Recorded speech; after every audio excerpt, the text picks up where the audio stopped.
En grandissant, j'ai appris à croire en la grâce divine. Mais j'ai également appris à croire au châtiment divin. Jean Silva. Je vais laisser Ross faire l'intro parce que c'est son enfin, même pas son nouveau chouchou, ça fait un petit moment. Ouais, non mais les gars, Jean Silva, le truc c'est qu'en fait, je sais pas jusqu'où il va aller, mais il va aller loin et il va faire du bruit, ça c'est sûr. Et il confirme à chaque fois qu'il va en faire de plus en plus. Parce que, pour le coup, là, il fait à chaque fois un peu la même chose, c'est-à-dire qu'avant le combat, il fait des interviews où vraiment le mec donne l'impression, je sais pas s'il joue un rôle ou pas, mais s'il le joue, il le joue bien, d'être vraiment fou. Mais dans le sens, tu sais, comportement erratique, des imprévisibles, une manière de parler, de réfléchir. Tu sais, on fait le funambule entre le cringe, le génie, le mec bizarre et quand même le mec qui est ultra impressionnant, stylé et terrifiant. Donc on a un espèce de mix de tout ça. Et putain, dans la cage, tu es assuré que tu vas avoir du spectacle et qu'il va se passer un truc. Il y a à un moment donné des coups de pelle qui vont partir dans un sens ou dans l'autre, et généralement dans le sens de Jean Silva, et il y en a un qui va soit être défiguré, soit tomber, mais au moins l'un des deux, et peut-être même les deux en même temps. Et demander à Drew Dober. Et c'est vrai, et encore que Drew Dober, il a été juste défiguré, mais c'est l'arbitre qui a arrêté le combat. Mais là, ce qu'il vient de refaire à Melsik Bagdasaryan, c'est quand même quelque chose. Hein, parce que le mec est très bon kickboxer en face, et Jean Silva s'amuse avec lui, mais comme on s'amuse avec quelqu'un dont on sait qu'il va nous poser aucun problème, et c'est juste une question de quand est-ce que nous on décide de le démonter en fait. Et visiblement ça a été le cas, avec toujours cette gestuelle, enfin le mec t'as l'impression qu'il fait des photos légendaires à chaque finish.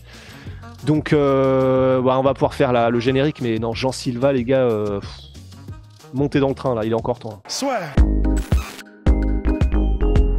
Avec Winamax, ton premier dépôt est doublé jusqu'à 100 € en pari gratuit. Dépôt 100 €, 100 € en pari gratuit, plus 10 € avec le code la sur 10, 210 € pour parier. Attention, les jeux d'argent sont interdits aux mineurs. Jouer n'est pas une alternative au travail et ne permet pas de s'enrichir, donc jouez de manière responsable. Alors, monsieur Jean Silva, impressionnant run tout simplement à l'UFC. Encore une fois, et c'est là où vraiment respect à lui, tu vois, je m'attendais à ce qu'il lui file quelqu'un de classé là pour cet événement UFC Seattle. Encore une fois, je pense que l'UFC ils sont en mode on attend un peu, peut-être qu'ils veulent pas le pousser parce que c'est un énième brésilien. Il a encore nourri la petite bibliothèque à highlight, et puis là voilà, là il faut du top 15 pour Jean Silva tout simplement. Bah l'avantage c'est que il est très bon aussi dans les call-outs puisqu'il a directement call-out Bryce Mitchell. Et les call-outs est hein. incroyable. Alors, je vais te taper tellement fort que c'est quoi? Je vais te taper tellement fort que tu vas te rendre compte que la Terre est ronde. Ouais. C'est beau en vrai, c'est beau. Hein. Ouais.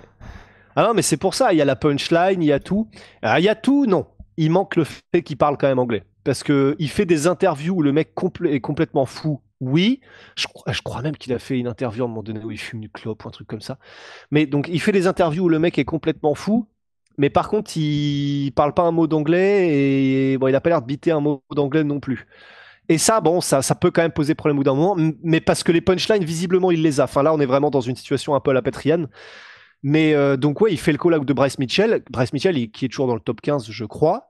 Donc ça serait quelqu'un de classé pour lui, ça ferait un combat qui ferait parler, ça ferait un combat qui serait intéressant en plus, parce que probablement Bryce Mitchell tenterait de le mettre au sol et de lui faire du sale au sol, parce que debout, je crois que tout le monde est en train de se rendre compte que c'est trop dangereux en fait d'essayer de faire quoi que ce soit avec Jean Silva, Jean Lord Silva avec son tatouage là de...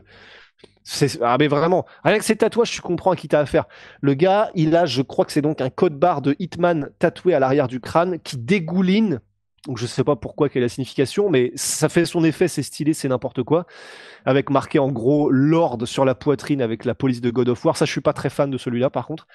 Mais donc, nous sommes chez les poids plumes, chez les poids featherweight. Bryce Mitchell numéro 13.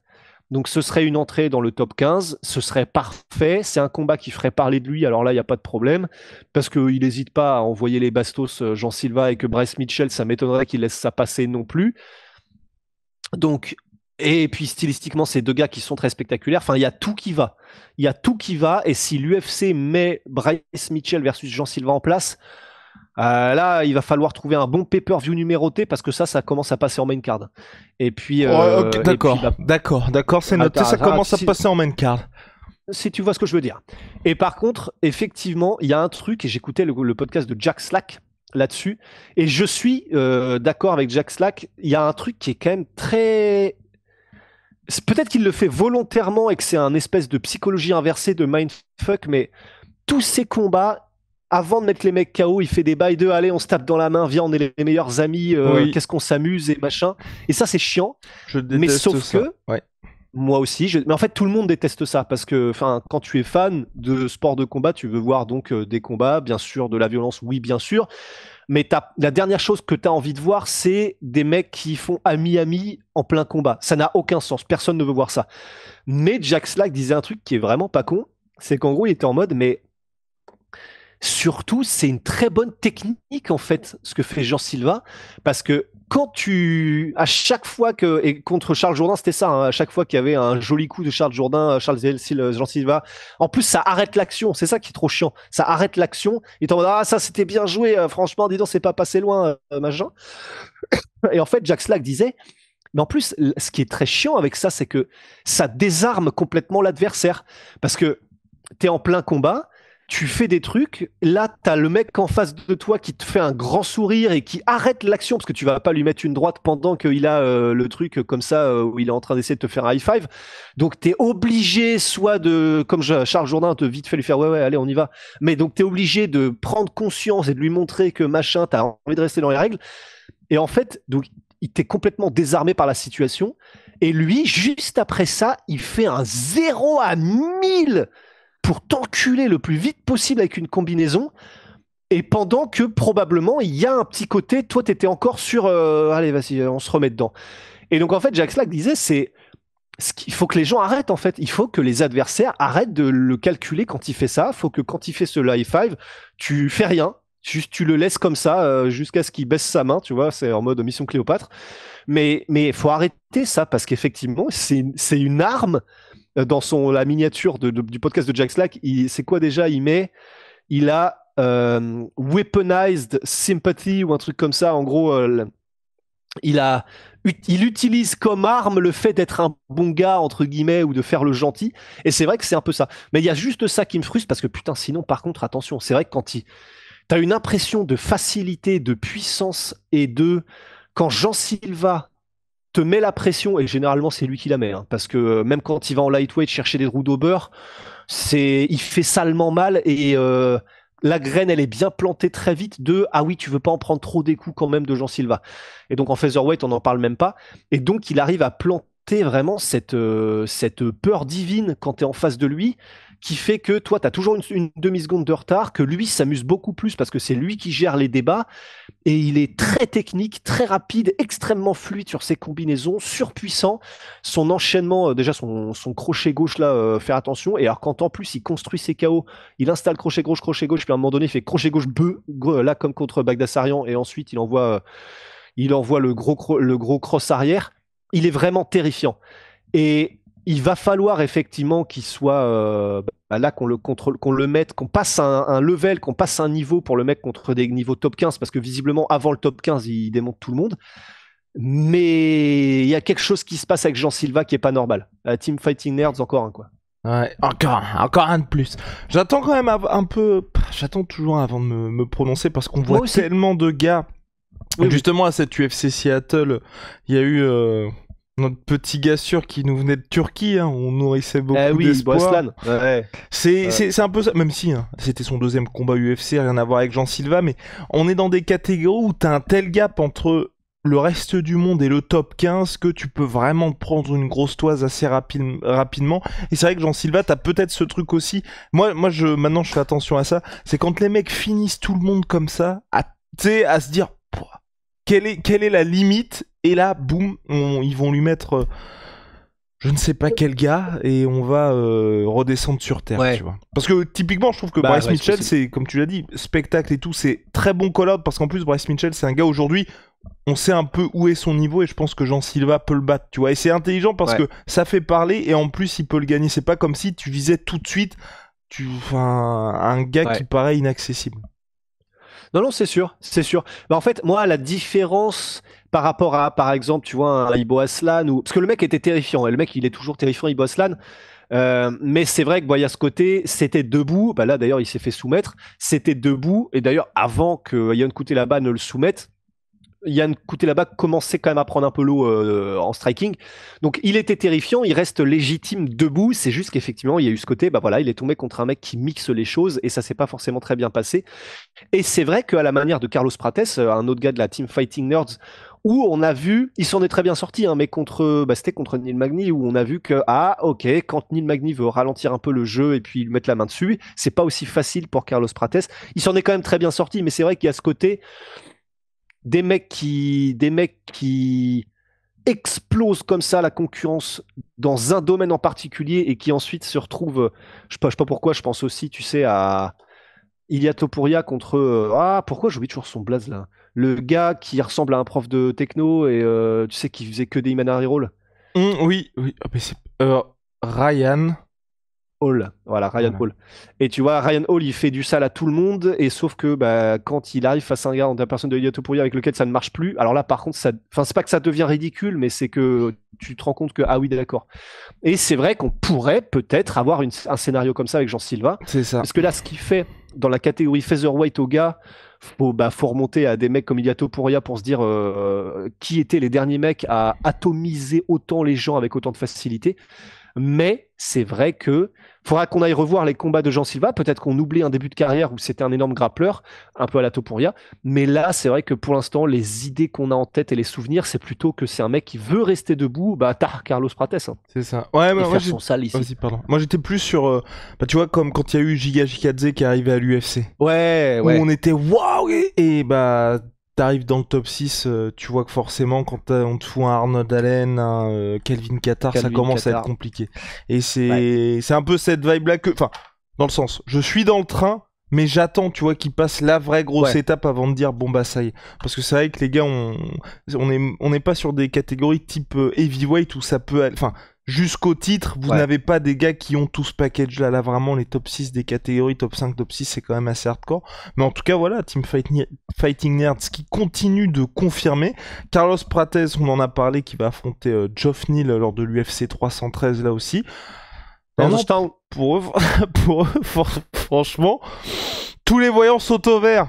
Et puis on voulait parler de la suite pour l'UFC Seattle, qui était une très très bonne carte, franchement très Ouais. agréable à regarder. Forcément, ce main event mi-figue, mi-raisin, parce que bah, notre cher Cerudo, nouvelle défaite pour lui, par Hypoke, et ce qu'on disait avec Rust hier. Moi, j'étais un peu dégoûté, tu vois, de voir que Song Yadong soit entre guillemets récompensé, alors que vraiment Cerudo, il a fait depuis un post pour expliquer sa blessure. Certes, c'était pas visible à l'instant T, mais le gars ne pouvait effectivement plus voir. oui, et puis le hypo qui était très clair, hein. Et d'ailleurs, ça, c'est un truc qui m'a saoulé. Mais on en parlait, du coup, bah, on en parlait tous les deux, là, en allant à Paris. C'était le fait que c'est chiant, ça devient chiant, là, cette situation des hypos. Mais le problème, c'est que ça fait déjà tellement longtemps que c'est chiant. Visiblement, l'UFC n'en a rien à foutre, parce qu'ils sont même revenus au gant d'avant. Visiblement, ils n'en ont rien à foutre, puisque donc, il n'y a aucun effort qui est fait pour changer la manière dont les arbitres appréhendent ce genre de situation, puisque donc là, il n'y a aucun point qui a été enlevé à Song Yadong pour l'énorme high poke. Il y a eu aucune conséquence en fait pour le fait qu'il lui explose la rétine avec ses doigts. En plus de ça, même une fois qu'il y a eu l'high poke, le combat a repris. Et Song Yadong, premier réflexe quand le combat reprend, c'est de remettre sa main comme ça, aucune conséquence, l'arbitre ne dit rien. Et parce qu'ils doivent avoir des consignes, hein, je pense, c'est ce que disait Luc Thomas, c'est le fait que là, si Song Yadong, on lui avait enlevé un point parce qu'il est trop dangereux et qu'il a mis des high pokes, bah en fait, le problème, c'est que là, on arrête le combat au 3e round. Puisque le combat avait dépassé la moitié, et ben, on utilise la scorecard et on utilise les scores des juges, etc. Et ben, vu que Cerudo avait eu un round et que Song Yadong en avait eu 2, on avait une égalité si on enlevait un point à Song Yadong. Et l'égalité, ça fait pas les affaires de l'UFC. Personne ne veut d'égalité. Il faut qu'il y en ait un qui avance et un qui recule.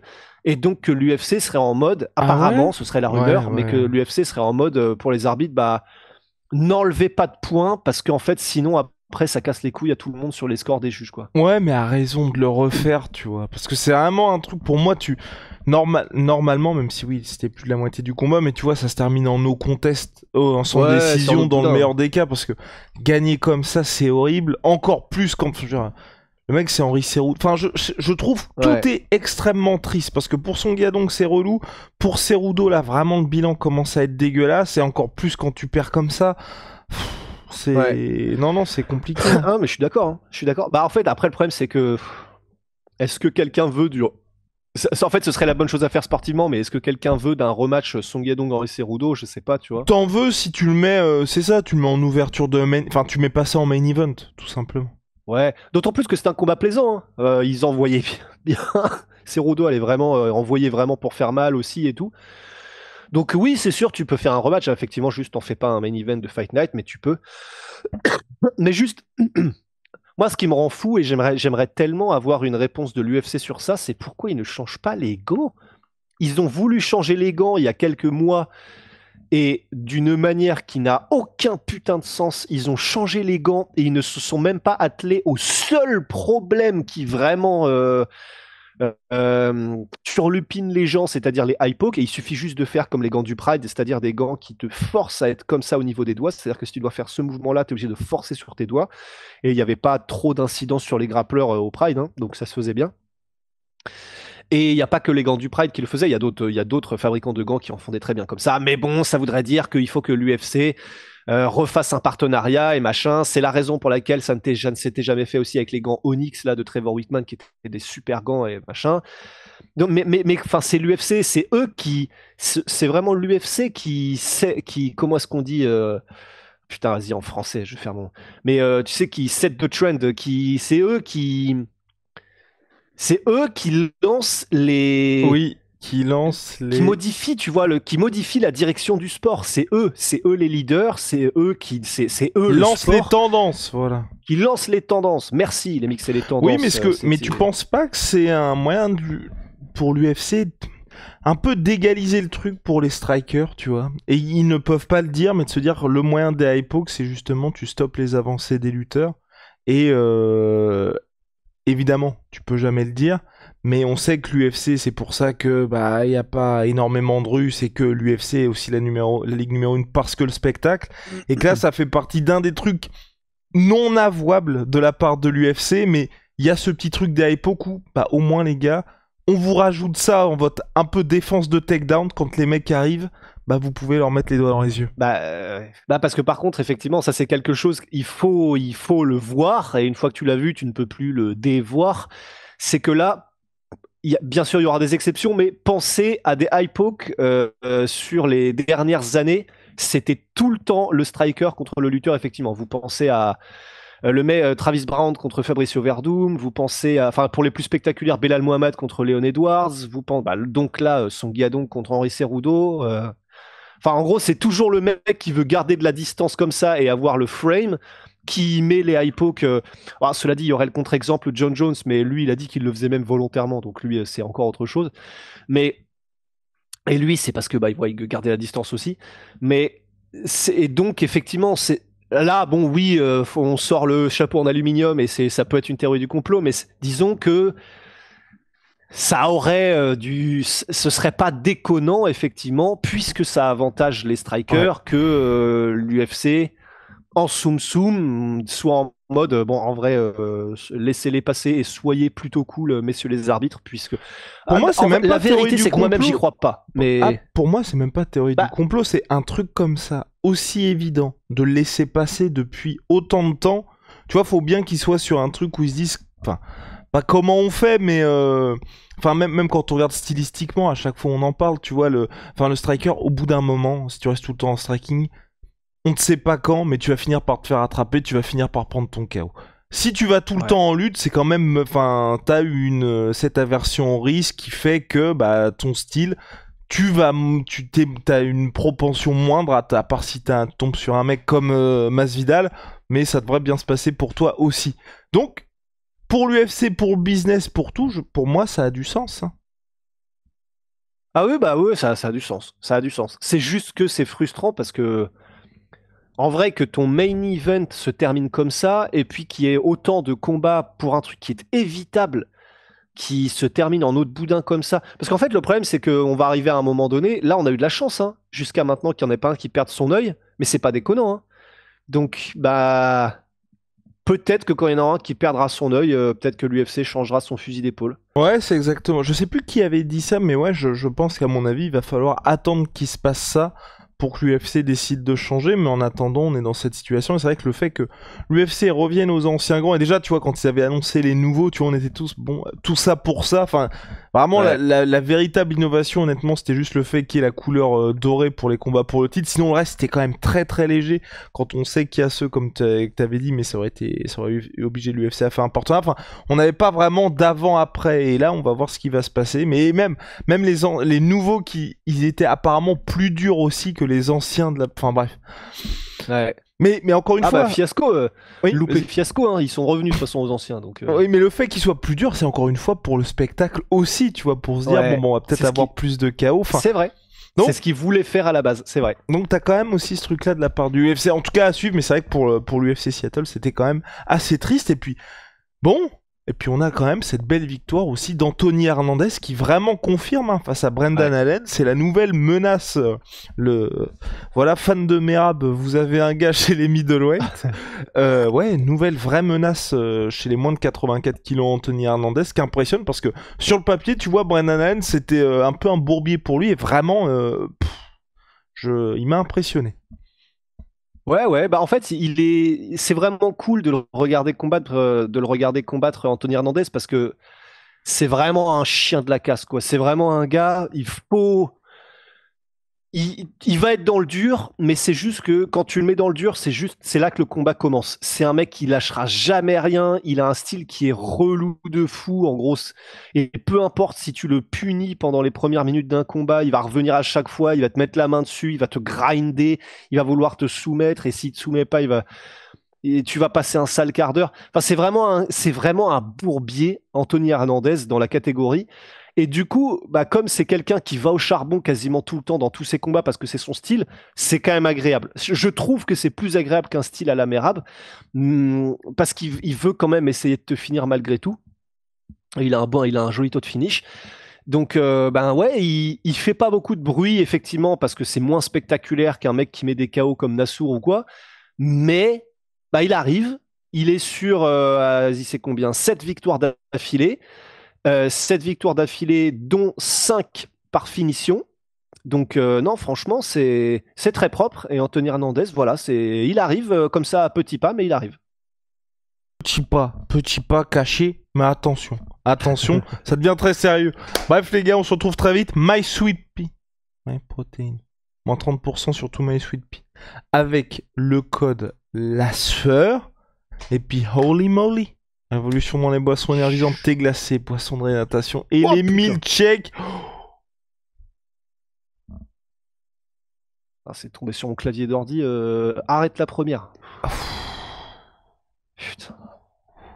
Ah, on n'est jamais trop prudent. Code la sueur 5 moins 5 euros. Code la sueur 10 moins 10%. C'est